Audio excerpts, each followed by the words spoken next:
Really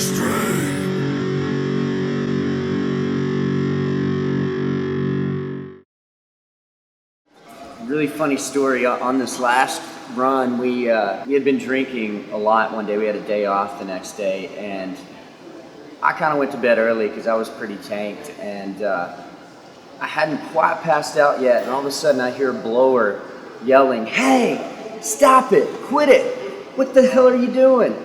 And so I rip open my curtain and I look down the bunk alley, and I see Rex. We call him Blackout Rex. He drinks a lot of vodka, he blacks out, you know, he doesn't know what he's doing.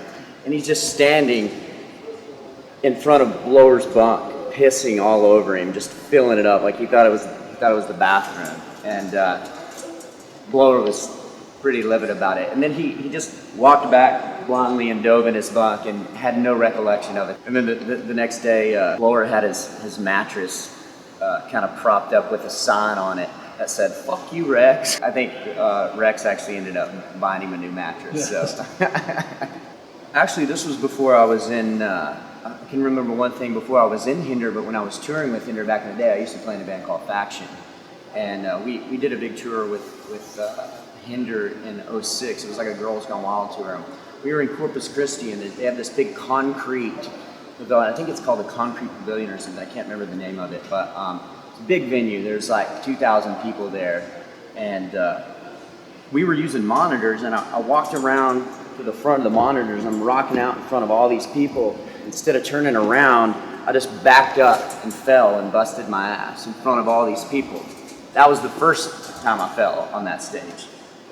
Then, about 2 songs later, somebody throws a beer up and lands right under my feet, and I don't see it, and I step in that and slip and fall down. So meanwhile, all these people are laughing like in the front row.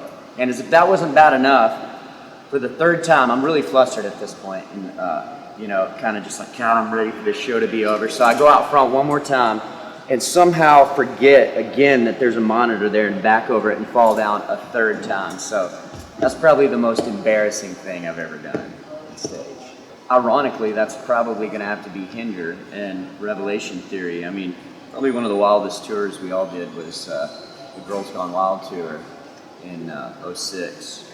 And I mean, it was everything. It was drugs, women, that was really the whole point. Drinking, boozing it up. I mean, it wasn't really even, I wouldn't think it was about the music at that point, you know, it was just about having a great time, and we were all doing it together, and, you know, it was, you know, people were just walking around naked every day in a daze. It was crazy. I remember this one experience where I was sitting on my bus, and we're all partying.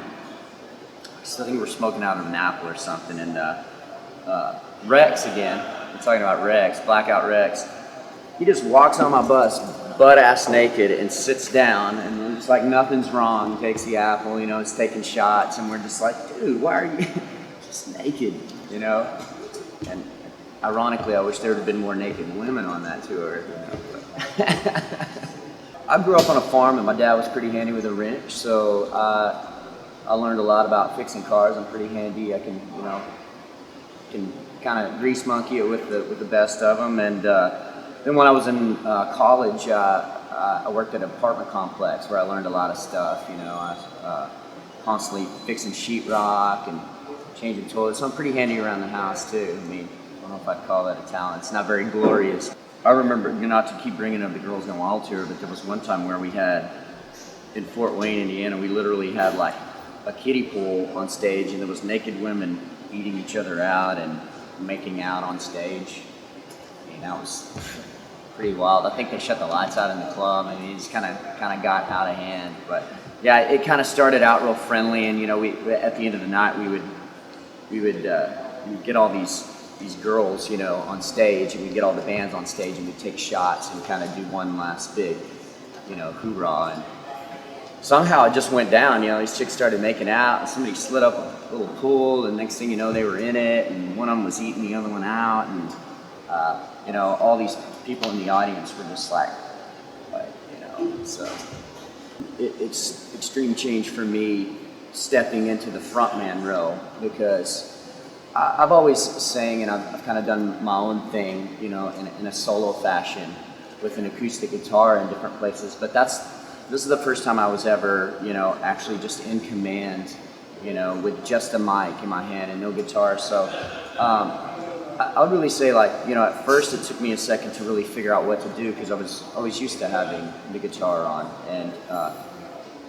really quickly, though, I kind of surprised myself that I just figured out how to have a good swagger on stage, and it changed, and the fans seemed to really like it. And so I really kind of fell in love with that role, which was kind of intimidating at first. It's going good, though. I will say it's really hard to sing 5 nights a week on stage. I have signed like the inside of an ass crack. There you go. It wasn't a particularly attractive ass crack, so it wasn't like the best experience, I would say, but I did it. I sucked it up and did it. It's really hard to get a Sharpie to work on a sweaty ass cheek.